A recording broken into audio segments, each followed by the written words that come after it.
Welcome back, folks. Week 6 of the GoGamecocks.com South Carolina preview show. Gamecocks are 4-1.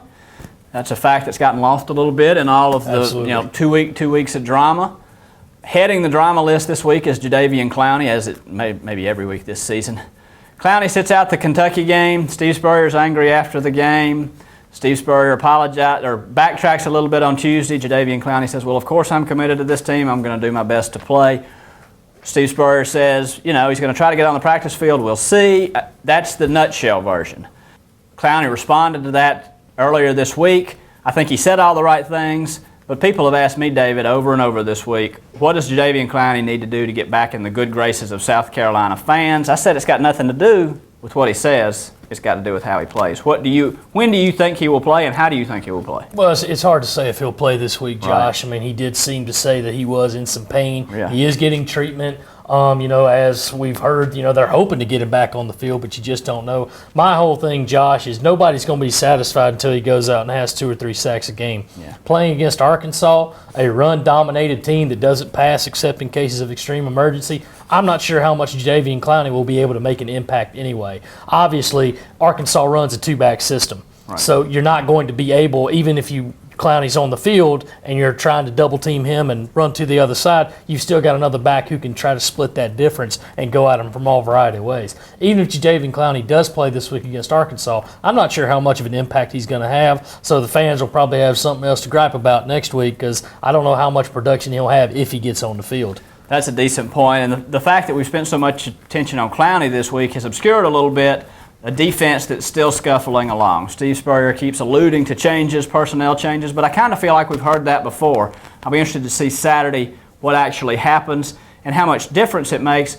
You've made the point that these guys that they've got, for whatever warts they've got, were there for a reason. They spent a lot of time evaluating this team in the offseason and fall camp, and these are the guys they decided were their best. Does that mean they're going to have to live with their mistakes? I think so, Josh. I mean, the fact is that you have guys like Victor Hampton and Bryson Williams in the secondary starting for a reason. They're the upperclassmen, the veterans, the guys that have the experience.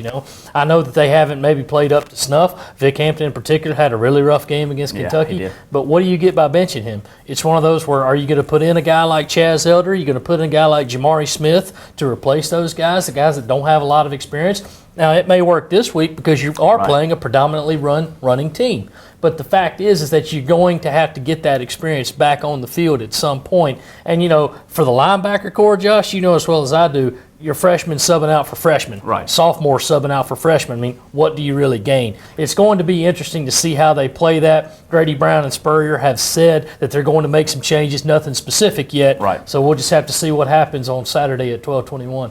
And you mentioned earlier, the secondary is going to get a little bit of a break this week. Arkansas, Brett Bielema, Wisconsin coach, kind of surprised some folks in the offseason by taking the Arkansas job, but fits right into at least what the SEC used to be. Mm-hmm. He wants to run the ball. He's got Alex Collins, the freshman running back who had so much drama on signing day, but a really talented kid, another junior kid.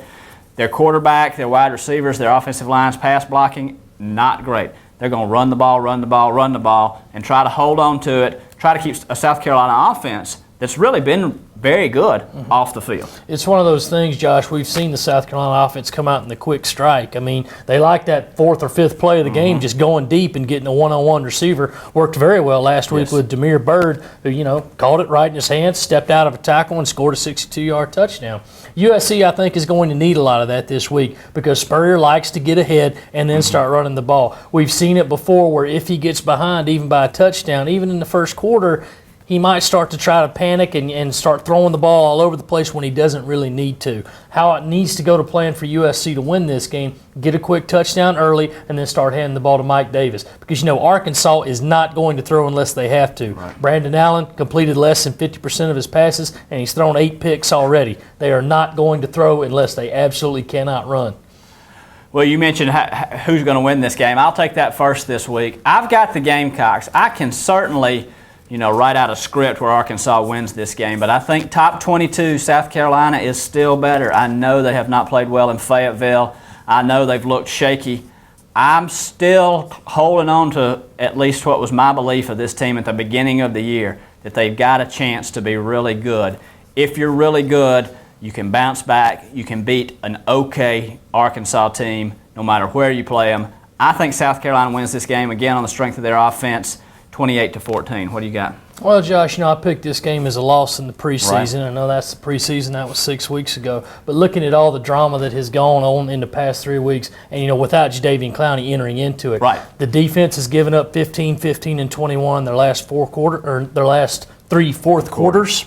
They're saying that they might change some things out, which is just putting less experience in. They got a very good running attack. They don't play very well in Arkansas.